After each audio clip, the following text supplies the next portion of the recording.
Issue 16 of Skybound's Transformers series surprised me with how much it's focused on finding hope, either where none exists or where you would least expect to find it.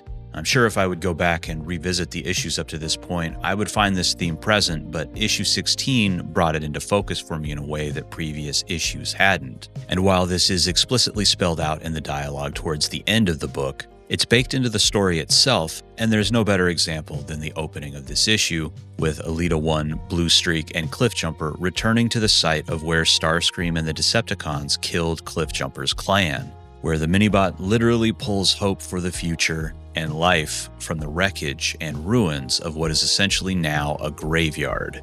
That hope takes the form of a spark canister, which contains all that's left of Cliffjumper's friends, spark fragments. Not enough individually to bring each one of them back, but maybe, Cliffjumper theorizes, enough to make something new.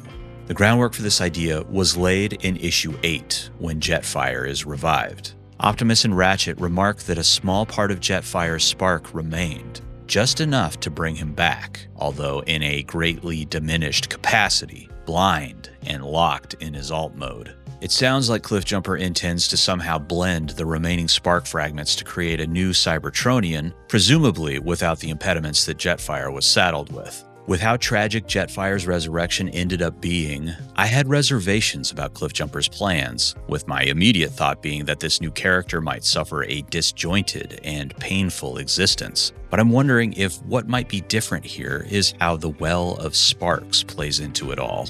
With the concept of the Well of Sparks being introduced in this issue, and Vector Theta being introduced in issue 15 of Void Rivals, I'm curious to see what's going to happen here, and how elements like the Well of Sparks and Vector Sigma might fit together, if they do at all, when a new Transformer is given life.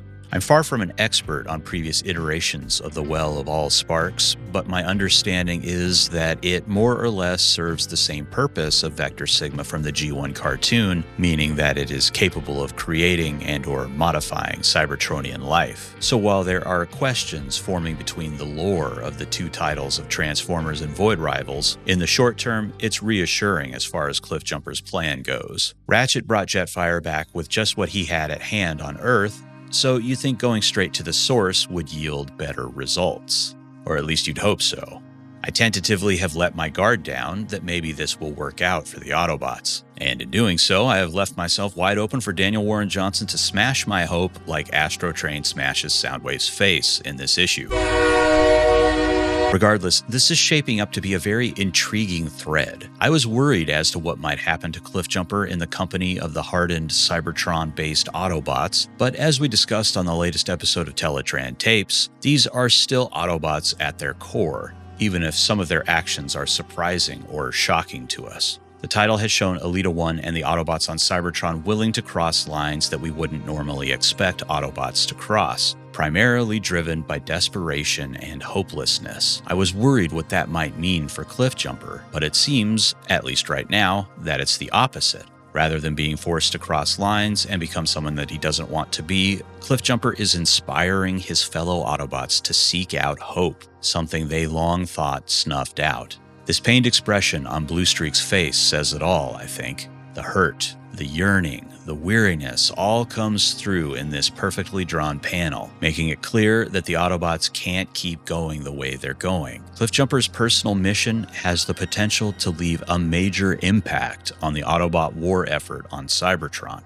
Bluestreak believes that retaking the territory where the Well of Sparks is located could be a rallying cry to the rest of the Autobots on Cybertron, as well as allowing Elita's group to bypass the Decepticon efforts to disrupt communications between the scattered Autobot forces. I don't want to get too optimistic here, as there's plenty of room for disaster and heartache, but the Autobots have suffered so long in this series, and especially the ones on Cybertron have just been broken and worn down. I can't help but want them to get a break, and they need a big one. Overall, the Autobots' victories in this series basically amount to keeping their heads above water. They're constantly on the back foot. Perhaps it's foolish on my part to be optimistic given how the series has gone so far, but like Bluestreak and Elita One, I find myself hopeful thanks to Cliffjumper's intentions and what it might mean for the book. There are a lot of exciting things happening in the series right now, but this is the one that has got me the most invested. Partly because of how central Cliffjumper is to all of it, and partly because it feels like there's a chance to make the situation for Elita One, Bluestreak, and the other Autobots on Cybertron a lot less bleak. As grim as it is for the Autobots on Cybertron, things are looking bad for the team on Earth as well.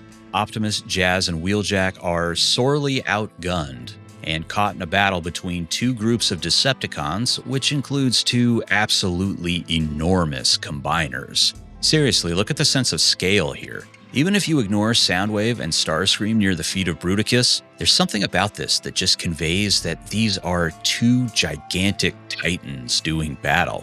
The posing and the perspective help sell the size of the characters, and it just gives the whole thing this energy. These figures just look alive and exciting. There's also a great use of motion lines, which produce different effects. The lines for Devastator's right arm and hand are longer, creating the sense that the Combiner's fist is cutting through air in a swift motion, whereas the ones used for Bruticus are stubbier and more jagged, and only applied to his fist.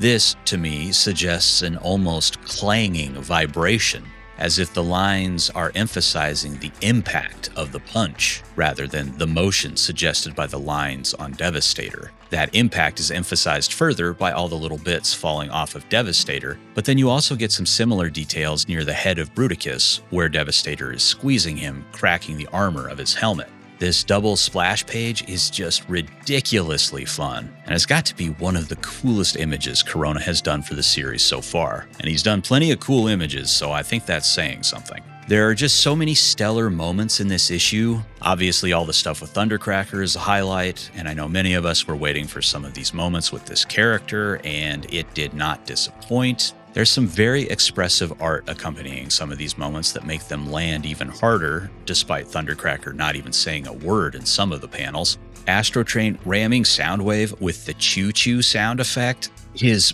bonkers. It's just so over the top and energetic, and really highlights how this series is a synthesis of everything in terms of mood. Nothing is off limits tonally. You'll get something tender and sad one minute, and then the next you get something wild and hilarious like this. There's also Astrotrain's intriguing line about Megatron being the one who ended his love, which I'm looking forward to digging into that particular story. Hopefully we won't have to wait too long to learn more about it. Despite all the chaos and destruction caused by the Decepticons, it's actually Optimus Prime who really does the most damage in this battle, losing control yet again and blasting the dam apart with Megatron's fusion cannon and putting two human kids at risk.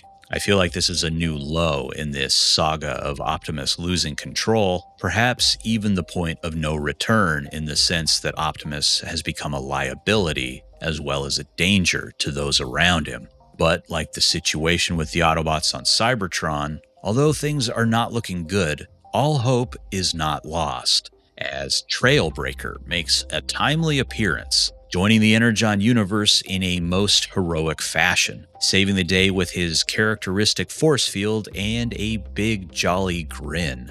Hold on to that happiness as long as you can, Trailbreaker, because this universe will break you. Last time I held off on counting Trailbreaker in the running body count total as I wanted to see more conclusive evidence that he had bit the dust, and I'm really glad I don't have to add him this time. Surprisingly, I don't have to add anybody for this one. Although, I guess I should maybe add Cliffjumper's clan, the ones we can see anyway. This is really entering into some existential territory here, but do they count as being dead if there's enough of their sparks left to pool together into a new Autobot? This feels surprisingly philosophical. I guess the characters as Cliff knew them are gone, so what the heck? We'll add them and we'll just see how it shakes out. By my count, there are 4 of them in this flashback scene, or at least that's all I can make out from these silhouettes, so 4 it is.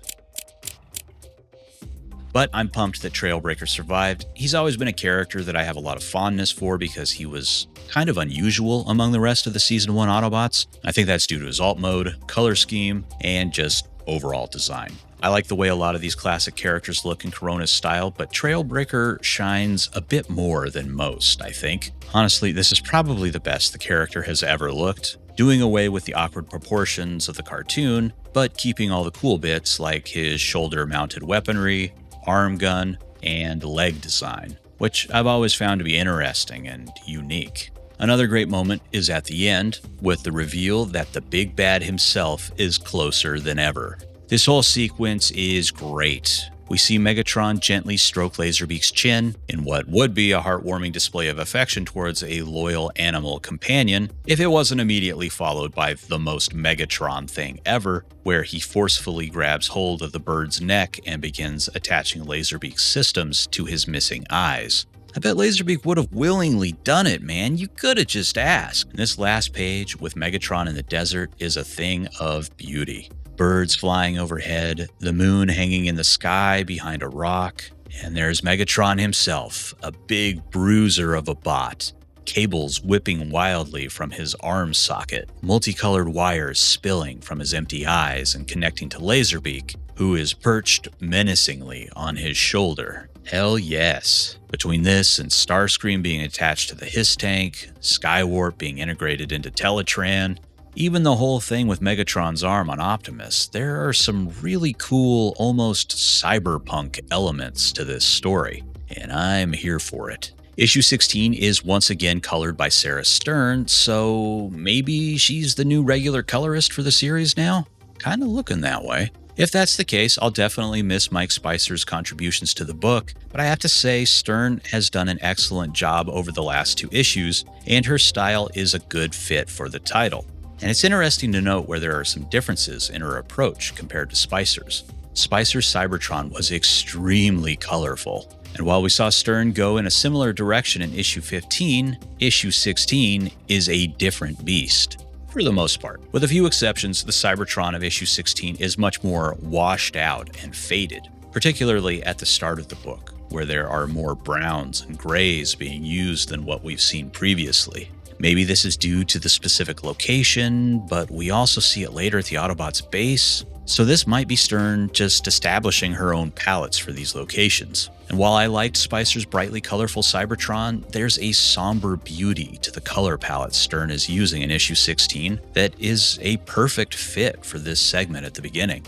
And I especially love the way this opening panel looks with the 3 Autobots walking through this desolate wasteland towards the reader. Elita's ginormous G2-esque gun front and center. Dialing back the color in these sections leads to a payoff later on where we see this image of Elita and the well of sparks in the background. And it's just an overall cool image by Corona, made even more striking by a wide swath of colors that sometimes overlap with each other, forming some interesting patterns. There are plenty of nice colors used throughout the sections on Earth as well, with this panel being a standout for me. I like the way Corona draws nature scenes in general, but this one is very cool, with RC and Beachcomber's vehicle modes kicking up dust, but that dust pales in comparison to the mass of billowing clouds on the horizon. And this beautiful image, it's taken to another level with Stern's color work in my opinion. The reds and oranges of the sky, the cool tones of the water, vegetation, and road, plus the pop of color from the characters themselves in the scene, it all comes together to form a pleasing image. I really like the texture on the clouds and the way the reflection of the sun on the water turned out. It's great stuff. But anyway, it's time I wrap this up. If you can't tell, I've got super positive feelings towards issue 16. There are a lot of substantial moments to latch onto here, ones that will feed directly into future stories, so it was just an immensely satisfying read. What did you think about the issue? Let me know what your standout moments were and any thoughts you have about the issue or the video as a whole. Thank you as always for taking the time to watch this. I always appreciate it. Have a good rest of your day, and I'll see you next time. Goodbye.